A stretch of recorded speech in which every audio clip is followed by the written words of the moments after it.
So guys today is 24 दिसंबर।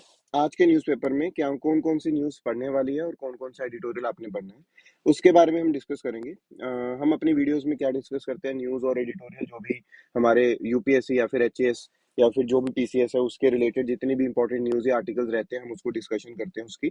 और इसमें जो एक्स्ट्रा कंटेंट है हम वो भी डालने की कोशिश करते हैं। तो देखिए, पहली जो फ्रंट पेज पे जो पहली न्यूज़ आई हुई है वो है एक्सप्लोजन इन दी लुधियाना कोर्ट। इसमें देखिए हमारे इंटरनल सिक्योरिटी के जो पेपर है यूपीएससी का जीएस 3 उसके रिलेटेड हमें चीजें पता होनी चाहिए, नंबर 1। नंबर 2, ये जो मैटर है किस चीज के अंडर आएगा, मिनिस्ट्री ऑफ होम अफेयर्स के अंडर आएगा, ठीक है जी। अब ये जो ब्लास्ट हुआ है, ठीक है जी, इसको रिलेट कर रहे हैं जो कोई जो मतलब पॉलिटिकल पार्टीज हैं। कोई बोल रहा है यार इनकी वजह से हुआ है, कोई बोल रहा है इनकी वजह से हुआ है, तो वो हमारा कोई मैटर नहीं है। तो आपने ये याद रखना है कि जीएस 3 इंटरनल सिक्योरिटी का पार्ट है, ministry of home affairs law and order का पार्ट रहेगा। अगर नंबर 2 न्यूज पे हम चलें, हरिद्वार हेट स्पीच। देखो इसमें सिर्फ आपने हेट स्पीच को लेकर ध्यान में रखना है कि हेट स्पीच का क्या मसला है।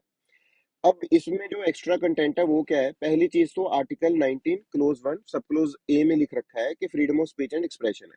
लेकिन इसका मतलब ये नहीं है कि आप इतनी आपको फ्रीडम दे रखी है कि आप कुछ भी बोलते रहो स्टेट के खिलाफ, या फिर जिससे हमारी सोवरेनिटी जो है वो खराब हो रही है, सिक्योरिटी खराब हो रही है, फ्रेंडली रिलेशन खराब हो रहे हैं। मतलब freedom of speech and expression तो है, लेकिन किस तरह की है, रिस्ट्रिक्टेड है, ठीक है जी। तो उसमें हमें क्या पता चलता है कि हेट रेट स्पीच नहीं होनी चाहिए, हेट स्पीच को नहीं हमने प्रमोट करना। कि जिसमें हम किसी की रेस के बारे में बात कर रहे हो, एथनिसिटी के बारे में, जेंडर के बारे में, सेक्सुअल ओरिएंटेशन, रिलीजियस बिलीफ, इस तरह की चीजों पे आप हेट फैला रहे हो, जिससे दंगे भड़क रहे हैं, राइट्स भड़क रहे हैं, या फिर कोई भी और प्रॉब्लम आ रही है, इस तरह की चीजें नहीं होनी चाहिए।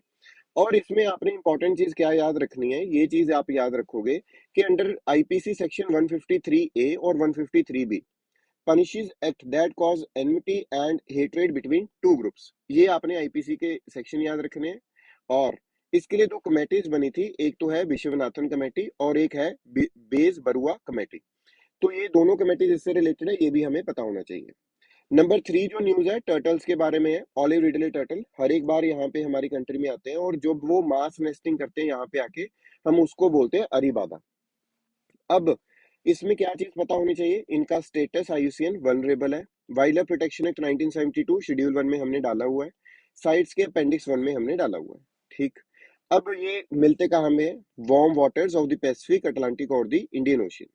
जो गहीरमठ मेरीन सेंचुरी है वो उड़ीसा में है, और ये वर्ल्ड की largest colony of breeding animals है ऑफ द सी टर्टल्स, ठीक। अब ये हमने पहले ही डिस्कस किया अरीबादा के बारे में, ठीक है जी। अब ये होता क्या है, मास नेस्टिंग है, जो यूनिक मास नेस्टिंग उसको हम बोलते हैं।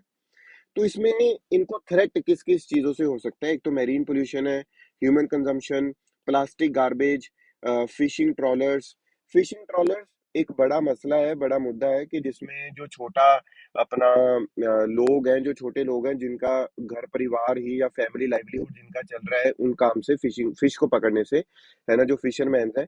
लेकिन जो ट्रॉलर्स है वो बहुत बड़े होते हैं, एक ही बार में सारी जो फिश है वहां पे एक एरिया में उसको निकाल आते हैं। तो जो दूसरे वाले फिशरमैन है छोटे वाले, वो उनकी जो लाइवलीहुड है उस पर भी इम्पेक्ट पड़ रहा है। तो ये चीज जो है वो गवर्नमेंट को देखना चाहिए। अब उसके बाद में अब नंबर 4 जो न्यूज हमें पता होनी चाहिए वो है रिलेटेड टू डीलिमिटेशन कमीशन, ठीक है जी। और ये जम्मू एंड कश्मीर की बात कर रहे हैं हम। अब इसमें जो डीलिमिटेशन कमीशन बनी है जी, उसमें पहली चीज आपको ये पता होनी चाहिए हमें कि इसको हेड कौन कर रहा है। इसको हेड किया जस्टिस रंजना प्रकाश देसाई, ठीक है जी। और इन्होंने क्या क्या चीजें बोली, देखिए उन्होंने बोला कि भाई 6 सीट्स तो इंक्रीज करनी चाहिए जम्मू डिवीजन में और 1 सीट कश्मीर डिवीजन में। और इन्होंने साथ में बोला रिजर्व सीट्स को इंक्रीज करना चाहिए, 16 सीट्स होनी चाहिए for the SC as well as for the ST candidates, ठीक है जी। तो ये रिजर्वेशन की हम यहाँ पे बात कर रहे हैं। अब इसके बाद में नंबर 5 जो न्यूज आती है, एडिटोरियल आप लोगों ने पढ़ना है, कौन सा है, the cleaning cooking fuel plan needs more firing up. अब नंबर 6 जो है वेरी इंपॉर्टेंट अगेन, जीएस 3 से रिलेटेड है। और जो ऊपर वाला है वो भी हमारा जीएस 3 से रिलेटेड है। एडिटोरियल कैसे, इकोनॉमी प्लस इन्वायरमेंट से रिलेटेड, और ये वाला हमारी इकोनॉमी से रिलेटेड है। अब इसके बाद में नंबर 7 जो इंटरनेशनल रिलेशन में हमने न्यूज पढ़नी है, हांगकांग। देखिए हांगकांग एक ऐसी सिटी स्टेट थी जो कि ब्रिटिशर्स के अंडर थी। उन्होंने चाइना से ही ग्रैब की थी इन 1848। फर्स्ट जो ओपियम वॉर है उसके अंदर ट्रीटी ऑफ नैनजिंग हुआ था, उसमें उनको ये मिल गया था।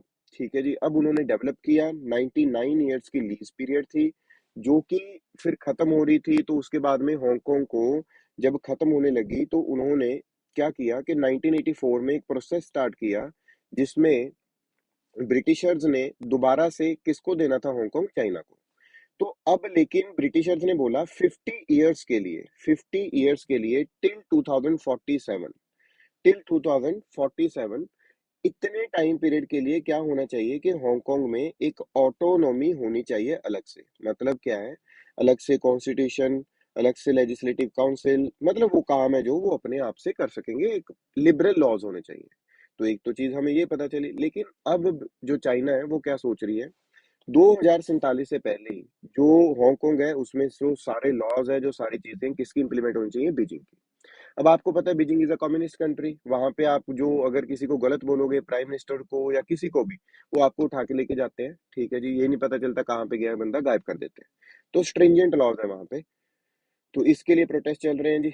और ये अभी ये न्यूज आप पढ़ सकते हो, pillar of shame, a memorial to the victims of the crackdown dismantled in the dead of night.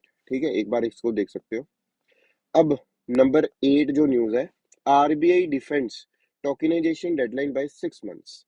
अब आरबीआई के बारे में हमें पता होना चाहिए। टोकनाइजेशन मुझे लगता है एक बार पहले भी कवर किया था, तो आज नहीं कर रहे, लेकिन आरबीआई का आपको पता होना चाहिए 1935 में बना। आरबीआई एक्ट 1934 के अंडर ये गवर्नमेंट एंटिटी पहले नहीं थी, पहले ये प्राइवेट एंटिटी होती थी, लेकिन आफ्टर इंडिपेंडेंस 1949 में हमने इसको क्या कर दिया, नेशनलाइज कर दिया। पहले जो इसका हेडक्वार्टर था वो कलकत्ता में था, लेकिन बाद में मुंबई में क्या कर दिया, ट्रांसफर कर दिया। तो this is all about the RBI, और this is all about the जो आज का न्यूज़पेपर है हमारा 24 दिसंबर का।